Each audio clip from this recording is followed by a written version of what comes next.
नमस्कार साथियों आज का टॉपिक बेहद इम्पोर्टेंट है। आज के टॉपिक में आप जानेंगे, अगर आपकी कहीं भी ज़मीन है, आप कहीं जॉब कर रहे हैं तो वहाँ पे क्या क्या सावधानियाँ रखें, क्योंकि कई लोगों की ज़मीनों पर विवाद हो रहे हैं और उनकी ज़मीनें भी हाथ से जा रही हैं। ठीक है, तो उन सारी चीज़ों को मैं आपको समझाऊंगा जिससे कोई भी आपके पास धोखाधड़ी ना हो आपके साथ, और आपको कानून और नियमों का पता होना चाहिए। ठीक है, जैसे मान लीजिए ज़मीन है आपकी, आपने पट्टे पे दे रखी है, बटाई पे दे रखी है, या मान लीजिए किसी को जोतने पे किराए पे दे रखी है आपने। ठीक है, जैसे कई लोग नहीं कहते हैं कि मुझे साल का इतना चाहिए, आप ये इसका उपयोग कर लीजिए। ठीक है, तो वहाँ पे क्या क्या सावधानी रखें। ठीक है, सेकंड नंबर है साथियों, ज़मीन पर जो है किराया वगैरह का उपयोग करने के लिए दे रहे, तो वहाँ पे क्या सावधानी रखें। लीव एंड लाइसेंस में और प्रतिकूल कब्जा के नियम क्या है वो आपको सारी चीज़ें समझ लेना चाहिए। उससे पहले मैं कहूँगा, जो भी जूनियर एडवोकेट हैं तो वो बेहतर जानकारी के लिए ये ई बुक ले सकते हैं, इसका स्क्रीनशॉट ले लीजिए आप। ठीक है, व्हाट्सएप नंबर ये दिया गया है। इसमें आपको क्या मिलेगा, जैसे मान लीजिए सेल डीड की संपूर्ण जानकारी। ठीक है, जो बेनामा वगैरह होता कोर्ट केस।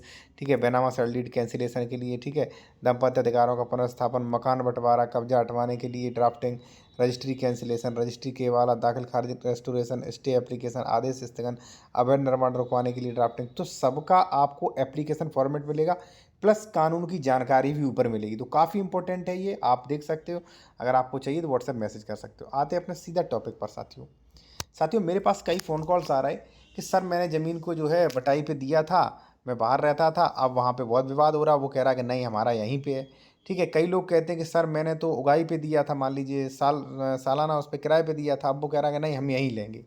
तो एक्चुअली जो लोग कृषि ज़मीन अपनी दिए दे रहे हैं लोगों को उपयोग करने के लिए, चाहे वो भले ही आपके भाई हों, परिवार के सदस्य हों, तो कुछ नियम आप समझ लीजिए। ठीक है, और अगर आप किसी मैटर में कंसल्टेशन, कानूनी सलाह लेना चाह रहे हैं, कोई डॉक्यूमेंट चेक करवाना चाह रहे हैं, तो हमारा कॉन्टैक्ट नंबर वीडियो के डिस्क्रिप्शन में मिल जाएगा। ठीक है, देखिए साथियों, एक्चुअली मान लीजिए आप बाहर जॉब कर रहे हैं और आपका खसरा नंबर 378 जो है, इसमें ज़मीन है, ये यहाँ पे सड़क गया है। ठीक है, अब 378 में ऐसा हो सकता है कि कई सह खातेदारों को, मान लीजिए 393 नहीं, ये 378 है। ठीक है, इसमें ये है आपका नाम। ठीक है, और यहाँ पे कई सह खातेदार है, 1 2 3 4 5 6 7, मान लीजिए ऐसे ही होते हैं। सह खातेदारक हो सकते हैं आपकी ज़मीन में। ठीक है, और होंगे 90% ज़मीनों में होते हैं। अब जैसे मान लीजिए आपका नाम है, आपका सह खातेदार आपका भाई, चाचा का ताऊ का लड़का, या और कोई भी हो सकता है।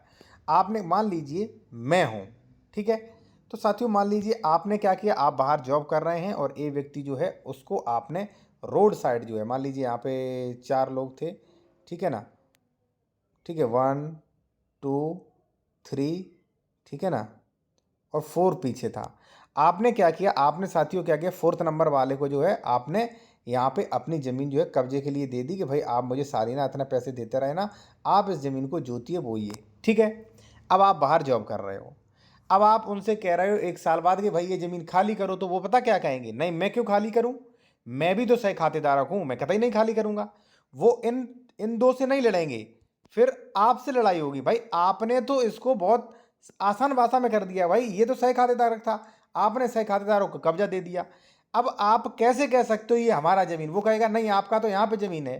तो आप कैसे प्रूव कर सकते हो, आप जाओगे पुलिस के पास, प्रशासन के पास, वो कहेंगे कि भाई वो आपका सह खातेदारक है, यहाँ पे देखिए सह खातेदारक है, और नंबर क्या 378। अब आपका कोरा डिक्लेरेशन है नहीं, आप कोर्ट में चले जाइए। तो आप ये गलती कभी न करें। अगर आपका गाटा मिनजुमला नंबर है, अगर आपका गाटा सह खातेदारक है, तो कभी भी सह खातेदारक को नहीं देना चाहिए, या मैं कहूँगा परिवार वाले या भाई को नहीं देना चाहिए। अब देखिए क्या है, जैसे मान लीजिए फोर्थ नंबर का भाई था, आपके पिताजी ने कब्जा मतलब रोड पे आप जोतते हुए चले आ रहे थे, आप जॉब कर रहे हैं, आपने ऐसे दे दिया, वो यहीं पे क्लेम करेगा, और आपकी हैसियत नहीं कि आप उसे वहाँ से हटा लो। ठीक है, आपने तो बहुत आसान कर दिया उसके लिए। तो ऐसे विवादों से संभल के रहिए। ठीक है, फिर भी मैं कहूँगा, अगर आपका कोई भी कंसल्टेशन करना चाहते हैं, आप अपना डॉक्यूमेंट चेक करवाना चाहते हैं, उसका कैसे बंटवारा होगा क्या होगा, तो कॉन्टैक्ट नंबर वीडियो के डिस्क्रिप्शन में हमारा मेंशन किया गया है। ठीक है ना साथियों, तो पहला तो ये हो गया। पहला तो मेरा कहना साथियों ये रहेगा कि यदि आप बाहर रहते हैं, आप अपने मान लीजिए ज़मीन सह खातेदारक भाई परिवारिक जनों को दे रहे हैं, तो भाई मैं कहूँगा विशेषज्ञ से राय ले लें, उसके बाद दें। ठीक है ना, पता चले वो हो जाएगा। इसी प्रकार से है साथियों मिनजुमला नंबर का। मान लीजिए आपका कब्जा रोड पे था, ठीक है, और कई लोग, कोई यहाँ पे कब्जा, कोई यहाँ पे कब्जा, कोई पीछे कब्जा, कोई यहाँ पे कब्जा किए। ठीक है, कई लोग, और आपने उठा के क्या किया, यहाँ पे जो कब्जा किया था कोई सी व्यक्ति, उसे दे दिया अपनी ज़मीन कि भाई मैं जॉब पे जा रहा हूँ, यहाँ पे ज़मीन। वो यहीं पे कब्जा करेगा, मिन जुमला नंबर है, फिर भी वो कहेगा भाई मेरा यहाँ पे, आप बताइए, आप प्रूफ करिए यहाँ पे कैसे, और आपका कोरा है नहीं, आप प्रूफ नहीं कर पाएंगे, वो ज़मीन यहीं पे ले लेगा फिर। ठीक है, पहली चीज़ तो ये हो गई। तो अगर आप साथियों ज़मीन बटाई पट्टे पर तो दे ही नहीं, लिखा पढ़ी से पट्टे में तो दे ही नहीं, बटाई पर अगर दे रहे हैं तो ये चीज़ें जो हमने बताई सावधान रखें, जोत पे दे रहे हैं तो ये चीज़ सावधान रखें, वरना 100% ज़मीन हाथ से निकलना है आपके। अब ज़मीन किराए पे, या मान लीजिए मकान किराए वगैरह पे दे रहे हैं, तो भी आप नियम को समझें साथियों। अगर आप कोई भी एक्स प्रॉपर्टी किराए पे दे रहे हैं तो मैं कहूँगा किरायानामा आप जो है रजिस्टर्ड करवाएं, और वही ज़मीन किराए पे दें जिसके आपके डॉक्यूमेंट्स अच्छी तरीके से हैं। ठीक है, पता चले ये एक्स प्रॉपर्टी आपने की थी कब्जा, ठीक है, और आपने ये प्रॉपर्टी दे दी मुझे किराए पे। ठीक है, अब मैं इस पर जो है टाइटल सूट करूँगा, फिर मैं कहूँगा नहीं, आपकी ज़मीन कहाँ है, ये तो मेरी ज़मीन है, आप ले आइए डॉक्यूमेंट्स, तो यहाँ पे ज़मीन जा सकती है आपकी। तो किराए पर भी दे रहे हैं तो रजिस्टर्ड एग्रीमेंट करें आप।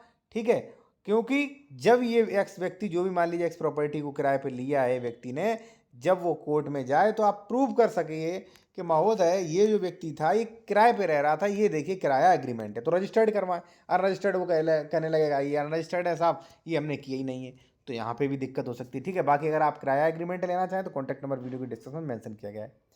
अब आते लीव एंड लाइसेंस। साथियों लीव एंड लाइसेंस पे भी आप दे सकते हैं, मैं रिकमेंड करूंगा किराया एग्रीमेंट रजिस्टर्ड के बारे में। ठीक है, आप बिल्कुल नो टेंशन रहें।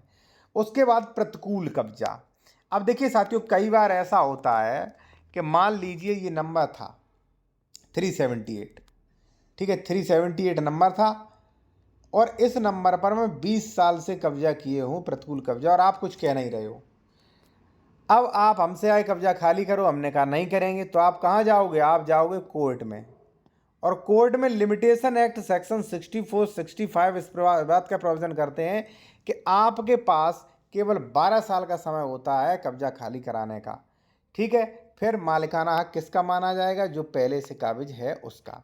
ठीक है, मैं 100% नहीं कहता हूँ कि यही मालिक बन जाएगा, केस चलेगा लंबा, आपको पीड़ित होना पड़ेगा, और अधिक चांसेस हैं कि प्रतिकूल कब्जा इसको है, तो इसे मालिकाना हक भी मिल सकता है।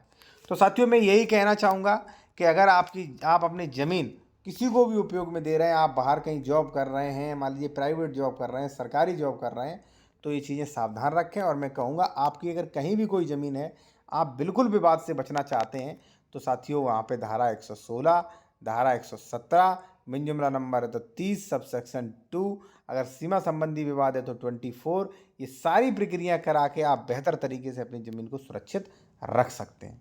ठीक है साथियों, इसी के साथ साथ मैं कहूँगा साथियों, जो भी मान लीजिए जूनियर एडवोकेट हैं, ठीक है, वो ये बेहतर ई बुक ले सकते हैं, इसमें काफ़ी जानकारी आपको मिल जाएंगी। व्हाट्सएप नंबर हमारा ये दिया गया है। जैसे मान लीजिए भाई, कई बार होता है रजिस्ट्री रुकवाने के लिए आपको ड्राफ्टिंग की जरूरत पड़ती है, कब्जा हटवाने के लिए, सरकारी ज़मीन से कब्जा हटवाने के लिए, ज़मीन बंटवारा हेतु सीमांकन संशोधन प्रशासनिक कब्जा बेदखली घोषणात्मक बात, केवीएट, आरटीआई, इसमें काफ़ी चीज़ें आपको मिल जाती हैं।